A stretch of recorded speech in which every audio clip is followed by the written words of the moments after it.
ஐயோ. ஓ அம்மோ பார்த்து வேலை செய்டி கவனமா. சரிங்க.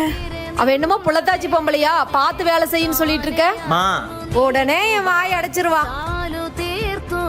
இந்த மாச நாள் உன் பொண்டாட்டி உண்டாயிருக்காளா? இல்லம்மா, இந்த டைம் நெகட்டிவ் தான் வந்திருக்கு. டேய் தம்பி, இப்ப கூட எங்க அண்ணன் பொண்ணு உன்னை கட்டுறக்கு ஓகே சொல்லிட்டாடா. இந்த மலடியை டைவர்ஸ் பண்றா, நம்ம வேற கல்யாணம் பண்ணிக்கலாம். உனக்கு தான்டா சொல்றேன். மா வாய் மூடிட்டு கொஞ்சம் போங்கம்மா.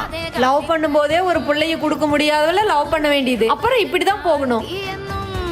அம்மோ ஏங்க, பேசாம உங்க அம்மா சொல்ற மாதிரி வேற கல்யாணம் பண்ணிக்கோங்க. ஏய், உன்னை அரஞ்சனா இதுக்காக உன்னை லவ் பண்ணி நான் கல்யாணம் பண்ணேன். என்னால நீங்க கஷ்டப்படுறதெல்லாம் பார்க்க முடியாது. எனக்கு என்னமோ என் மேலதான் குறை இருக்குன்னு தோணுதுமா. ஆனா நீ தான் ஹாஸ்பிட்டல்ல செக் பண்ண வரமாட்டீங்கிற.